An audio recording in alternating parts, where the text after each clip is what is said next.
My new collection on this thing, and it talks about when I was in London. You know, there were so many winds, like very windy in London.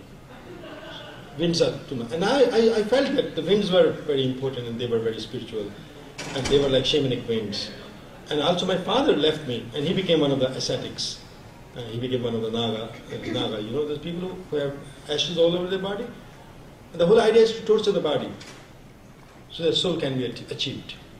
Because the body is an obstacle. Body lures you. So he went out and left us, and he became in the forest. And when he came back, he was so sick, but he lived such harsh life. He could hardly breathe. But in India, people do that. Like even the scriptures tell you, after you turn 50, you should leave. You should not be much attached to the world, and you should forget all the domesticity and go to the service of the God, and do some good work, and go to the shrines and pray, help people.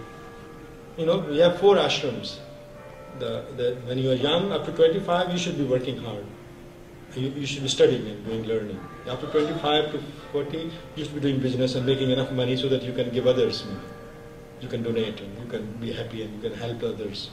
And after 40 or 50, you should go and leave and renounce the world. Because then you should go in the service of the God. So that way my father left us, and it was, which is kind of, again, like a caste system.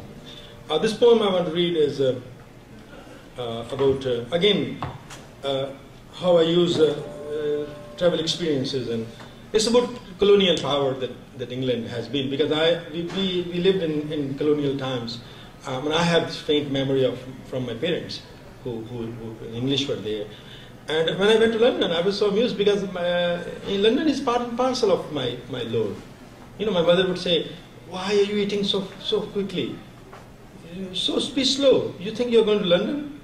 You know, this is the kind of, it was like, I knew Piccadilly and this, even when I was in a small town, because everybody talks of London, and London is a big, it's like master's house. So, because it's a big impact on Indian communities.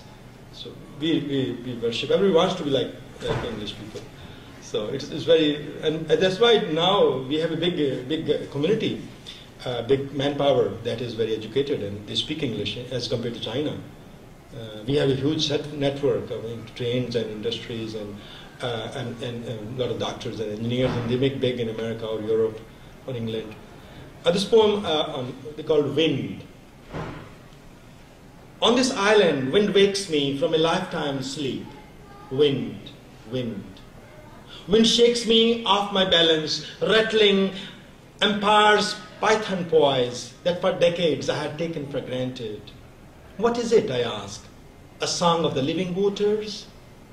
Is it the fire that fed his potent pan, the tempest that fanned the funnel beneath his magic cauldrons? Or the third traveler that walked beside Christ and Krishna? What wind that strokes over the rock of my chest like a furious Kali? Wind that wrenches morsels of sleep from my eyes, a furious hound that makes me limp from the terror of its murderous grip. Wind that in middle of a lonely night thumps like a yeti over my rooftops, rushing in through the cracks to hit my headpiece.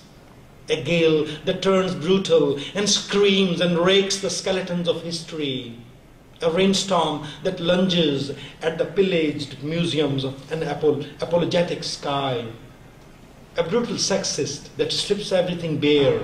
A serial killer dropping young maples naked in public parks.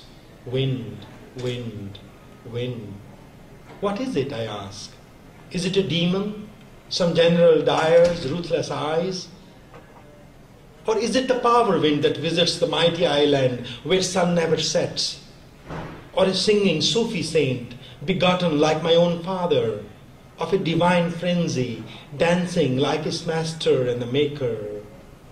A nomadic wind that throbs in my dreams like a fluttering fish of a forgotten anger, protruding from his crazed forehead as he appears once again in a Siddhartha moment, waving his farewell to a soul, to join the caravan of ashen ascetics and wandering winds of the world,